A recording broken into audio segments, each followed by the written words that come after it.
नमस्कार दोस्तों, मैं अंजू और साहित्यिक कहानियों के चैनल कहानी संग्रह में आपका बहुत बहुत स्वागत है।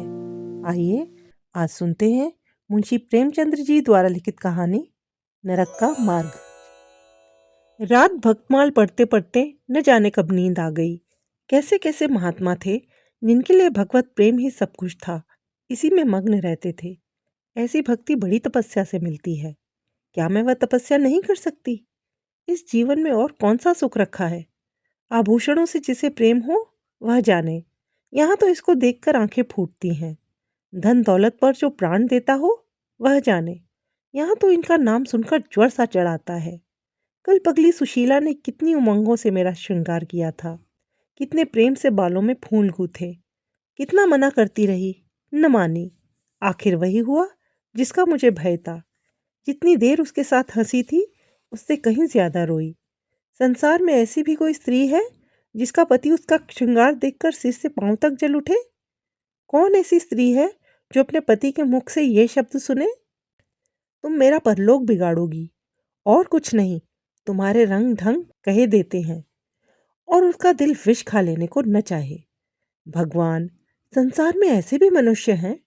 आखिर में नीचे चली गई और भक्तमाल पढ़ने लगी। अब वृंदावन बिहारी की ही सेवा करूंगी, उन्हीं को अपना श्रृंगार दिखाऊंगी। वह तो देखकर न जलेंगे, वह तो हमारे मन का हाल जानते हैं। भगवान, मैं अपने मन को कैसे समझाऊं? तुम अंतर्यामी हो, तुम मेरे रोम रोम का हाल जानते हो। मैं चाहती हूँ कि उन्हें अपना इष्ट समझूं, उनके चरणों की सेवा करूं, उनके इशारों पर चलूं। उन्हें मेरी किसी बात से, किसी व्यवहार से नाम मात्र भी दुख न हो। वह निर्दोष हैं। जो कुछ मेरे भाग्य में था वह हुआ। न उनका दोष है, न माता पिता का। सारा दोष मेरे नसीबों ही का है। लेकिन यह सब जानते हुए भी जब उन्हें आते देखती हूँ तो मेरा दिल बैठ जाता है। मुंह पर मुर्दनी सी छा जाती है, सिर भारी हो जाता है। जी चाहता है इनकी सूरत न देखूं, बात तक करने को जी नहीं चाहता। कदाचित शत्रु को भी देखकर किसी का मन इतना क्लांत नहीं होता होगा। उनके आने के समय दिल में धड़कन सी होने लगती है। दो एक दिन के लिए कहीं चले जाते हैं तो दिल पर से बोझ उठ जाता है। हंसती भी हूँ, बोलती भी हूँ, जीवन में कुछ आनंद आने लगता है। लेकिन उनके आने का समाचार पाते ही फिर चारों ओर अंधकार। चित्त की ऐसी दशा क्यों है यह मैं नहीं कह सकती।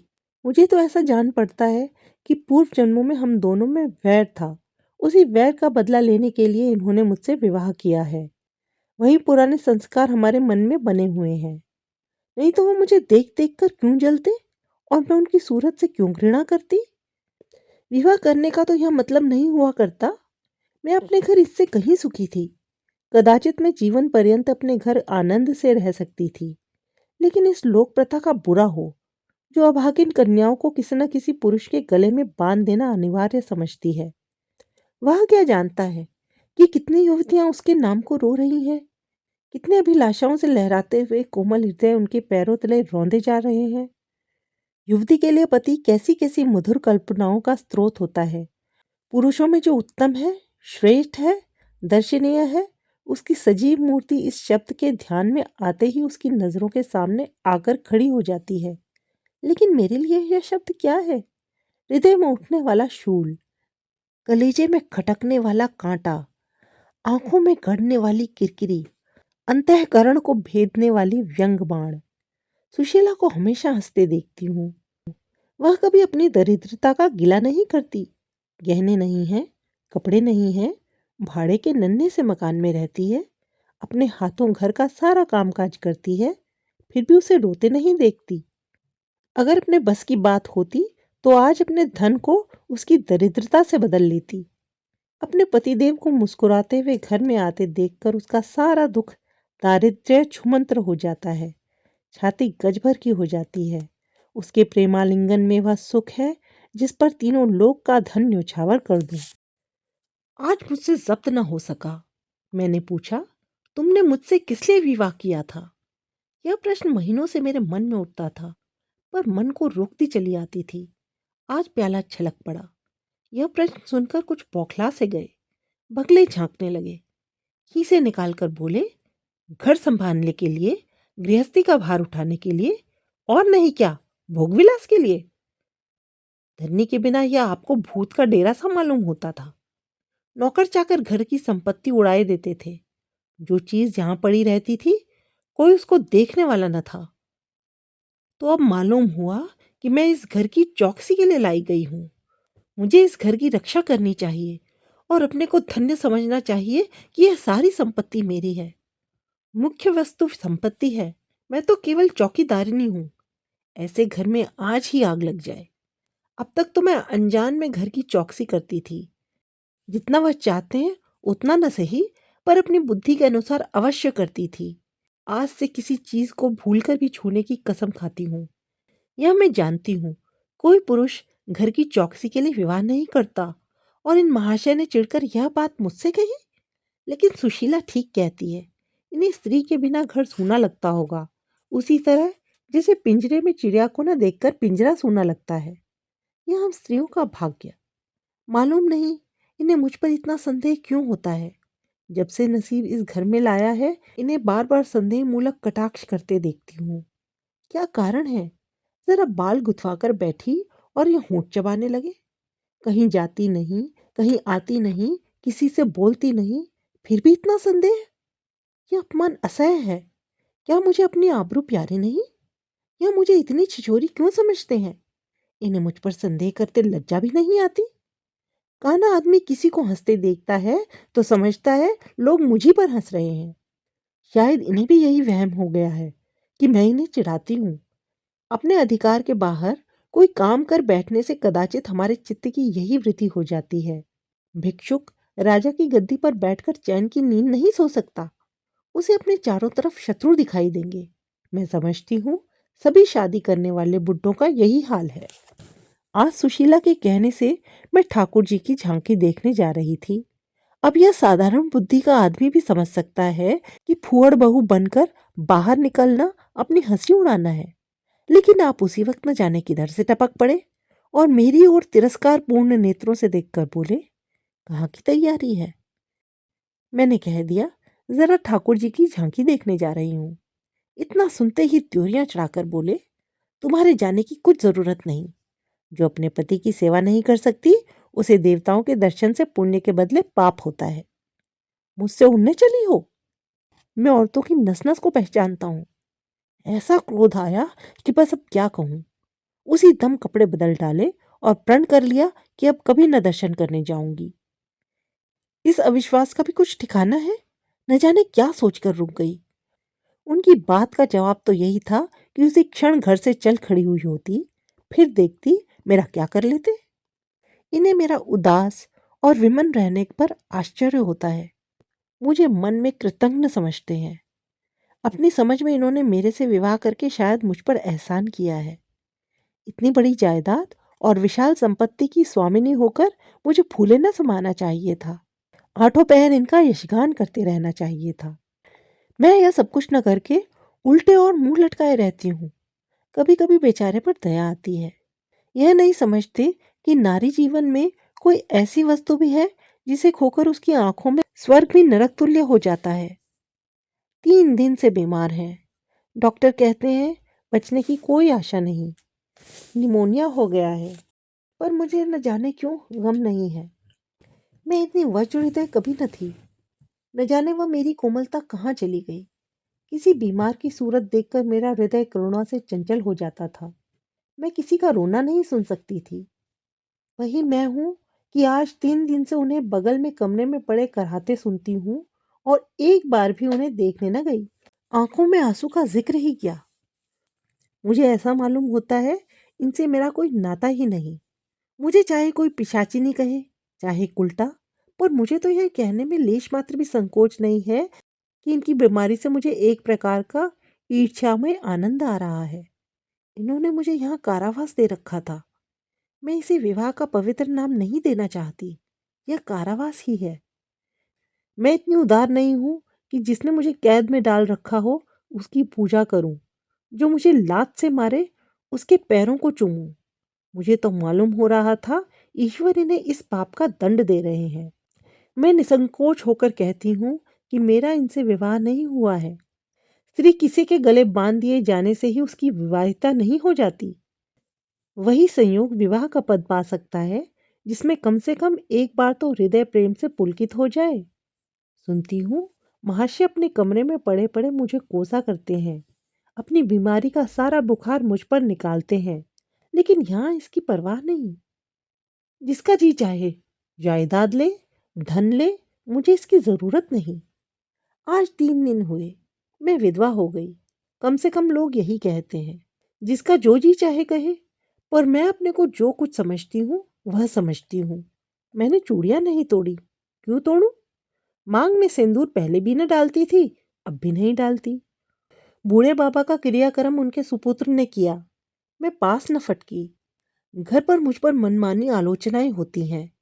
कोई मेरे गुथे हुए बालों को देखकर नाक सिकोड़ता है, कोई मेरे आभूषणों पर आंख मटकाता है। यहाँ इसकी चिंता नहीं। इन्हें चिढ़ाने को मैं भी रंग बिरंगी साड़ियां पहनती हूँ और भी बनती संवरती हूँ। मुझे जरा भी दुख नहीं है। मैं तो कैद से छूट गई। इधर कई दिन सुशीला के घर गई। छोटा सा मकान है, कोई सजावट न सामान, चारपाइयां तक नहीं, पर सुशीला कितने आनंद से रहती है। उसका उल्लास देखकर मेरे मन में भांति भांति की कल्पनाएं उठने लगती हैं। उन्हें कुत्सित क्यों कहूं, जब मेरा मन उन्हें कुत्सित नहीं समझता। इनके जीवन में कितना उत्साह है। आंखें मुस्कुराती रहती हैं, होठों पर मधुर हास्य खेलता रहता है, बातों में प्रेम का स्रोत बहता हुआ जान पड़ता है। इस आनंद से चाहे वह कितना ही क्षणिक हो, जीवन सफल हो जाता है। फिर उसे कोई भूल नहीं सकता। उसकी स्मृति अंत तक के लिए काफी हो जाती है। इस मिजराब की चोट हृदय के तारों को अंतकाल तक मधुर स्वप्नों में कंपित रख सकती है।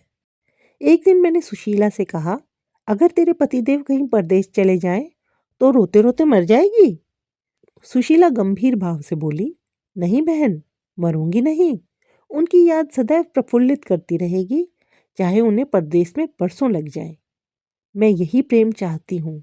इसी चोट के लिए मेरा मन तड़पता रहता है। मैं भी ऐसी ही स्मृति चाहती हूँ, जिससे दिल के तार सदैव बजते रहें, जिसका नशा नित्य छाया रहे। रात रोते रोते हिचकियां बंध गई। न जाने क्यों दिल भर आता था। अपना जीवन सामने एक बीहड़ मैदान की भांति फैला हुआ मालूम होता था, जहाँ बगुलों के सिवा हरियाली का नाम नहीं। घर फाड़े खाता था। चित्त ऐसा चंचल हो रहा था कि कहीं उड़ जाऊं। आजकल भक्ति के ग्रंथों की ओर ताकने को जी नहीं चाहता। कहीं सैर करने जाने की भी इच्छा नहीं होती। क्या चाहती हूँ वह मैं स्वयं भी नहीं जानती। लेकिन मैं जो नहीं जानती वह मेरा एक एक रोम रोम जानता है। मैं अपनी भावनाओं की सजीव भूमि हूँ। मेरा एक एक अंग मेरी आंतरिक वेदना का आर्तनाद कर रहा है।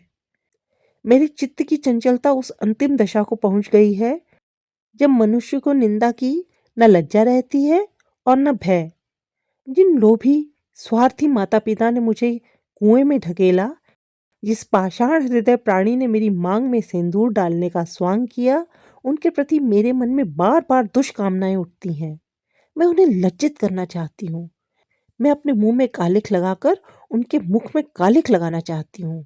मैं अपने प्राण देकर उन्हें प्राणदंड दिलाना चाहती हूँ। मेरा नारित्व लुप्त हो गया है।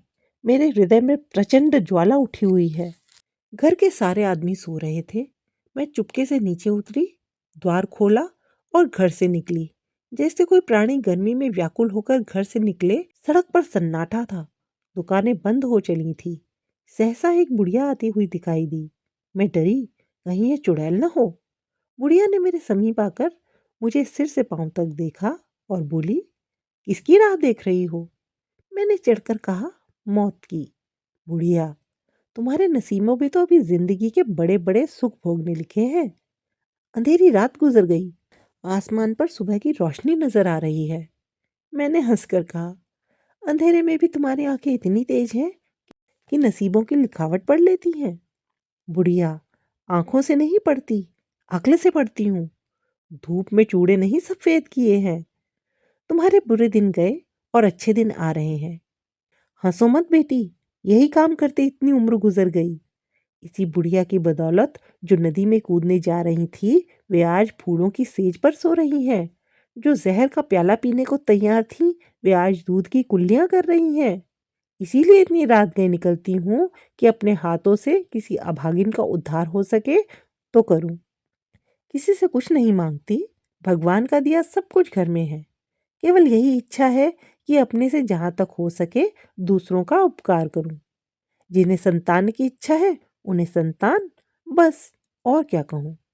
वह मंत्र बता देती हूँ वह मंत्र बता देती हूँ कि जिसकी जो इच्छा हो वह पूरी हो जाए। मैंने कहा, मुझे न धन चाहिए न संतान। मेरी मनोकामना तुम्हारे बस की बात नहीं है। बुढ़िया हंसी। बेटी, जो तुम चाहती हो वह मैं जानती हूँ। तुम वह चीज चाहती हो जो संसार में होते हुए स्वर्ग की है, जो देवताओं के वरदान से भी ज्यादा आनंदप्रद है, जो आकाश कुसुम है, गूलर का फूल है और अमावस का चांद है। लेकिन मेरे मंत्र में वह शक्ति है जो भाग्य को भी संवार सकती है। तुम प्रेम की प्यासी हो। मैं तुम्हें उस नाव पर बैठा सकती हूँ जो प्रेम के सागर में प्रेम की तरंगों पर क्रीड़ा करते हुए तुम्हें पार उतार दे। मैंने उत्कंठित होकर पूछा, माता, तुम्हारा घर कहाँ है? बुढ़िया, बहुत नजदीक है बेटी। तुम चलो, तुम्हें अपनी आंखों पर बैठा कर ले चलूं। मुझे ऐसा मालूम हुआ कि यह कोई आकाश की देवी है। उसके पीछे पीछे चल पड़ी। आह, वह बुढ़िया जिसे मैं आकाश की देवी समझती थी, नरक की डायन निकली। मेरा सर्वनाश हो गया। मैं अमृत खोजती थी, विष मिला। निर्बल स्वच्छ प्रेम की प्यासी थी, गंदे विषाक्त नाले में गिर पड़ी। वह वस्तु न मिलनी थी, न मिली। मैं सुशीला का सा सुख चाहती थी, उल्टाओं की विषय वासना नहीं। लेकिन जीवन पथ में एक बार उल्टी राह चलकर फिर सीधे मार्ग पर आना कठिन है। लेकिन मेरे अंतः पतन का अपराध मेरे सिर नहीं, मेरे माता पिता और उस बूढ़े पर है जो मेरा स्वामी बनना चाहता था।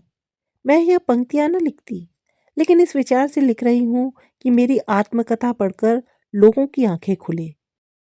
मैं फिर कहती हूँ कि अब भी अपनी बालिकाओं के लिए मत देखो धन, मत देखो जायदाद, मत देखो कुलीनता, केवल वर देखो। अगर उनके लिए जोड़ का वर नहीं पा सकते तो लड़की को कुंवारी रख छोड़ो, जहर देकर मार डालो, गला घोट डालो, पर किसी बूढ़े खुसट से मत ब्याहो। स्त्री सब कुछ सह सकती है, दारुण से दारुण दुख, बड़े से बड़ा संकट। अगर नहीं सह सकती तो अपनी यौवन काल की उमंगों का कुचला जाना। रही मैं, मेरे लिए अब इस जीवन में कोई आशा नहीं। इस अधम दशा को भी उस दशा से न बदलूंगी जिससे निकल कर आई हूं। अभी आप सुन रहे थे मुंशी प्रेमचंद्र जी द्वारा लिखित एक दिल को छू जाने वाली कहानी, नरक का द्वार। दोस्तों, कहानी पसंद आई हो तो इसे लाइक कीजिए और चैनल पे नए हो तो चैनल को सब्सक्राइब भी कर लीजिए। जल्द ही लौटूंगी एक और नई कहानी के साथ। तब तक अपना ध्यान रखिए। धन्यवाद।